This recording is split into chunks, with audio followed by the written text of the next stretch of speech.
जब मैं मदुरई पहुंची तो मन में उत्साह भी था और जिज्ञासा भी। इतिहास से जुड़ी हुई इमारतें मुझे हमेशा अपनी ओर खींचती हैं और फिर मेरी आंखों के सामने खड़ा था तिरुमल्लई नायक महल। एक ऐसी भव्यता जिसे शब्दों में बांधना बहुत कठिन है। यह महल 17वीं शताब्दी में तिरुमल्लई नायक द्वारा बनवाया गया था। कहा जाता है कि वे विजयनगर साम्राज्य के शासक थे और उन्होंने इस महल को अपने लिए एक शाही निवास के रूप में बनवाया था। कभी यह महल 72,000 वर्ग फीट में फैला हुआ था, लेकिन आज केवल 1/4 हिस्सा ही शेष है। जैसे ही मैं अंदर दाखिल हुई, मेरी नजरें अटक गईं उन ऊंचे ऊंचे गुंबदों पर। कितनी सुंदरता से उन्हें सजाया गया है। हर खंभा, हर मेहराब जैसे किसी कलाकार की चुप कहानी कह रहा हो। यहाँ खड़े होकर मैंने कल्पना की, जब यहाँ दरबार लगता होगा, जब संगीत गूंजता होगा, जब राजसी वस्त्रों में लोग चलते होंगे, तो यह महल कितना जीवंत रहा होगा।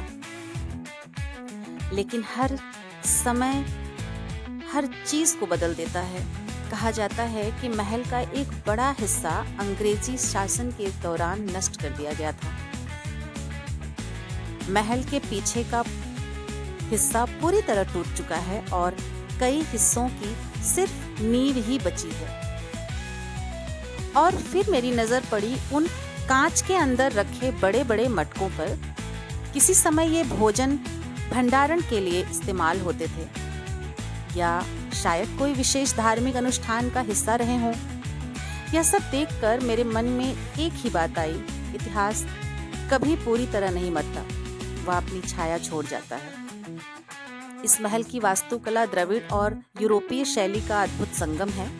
ऊंचे मेहराब, अलंकृत छतें और रंगीन दीवारें, ये सब एक स्वप्निल एहसास कराते हैं।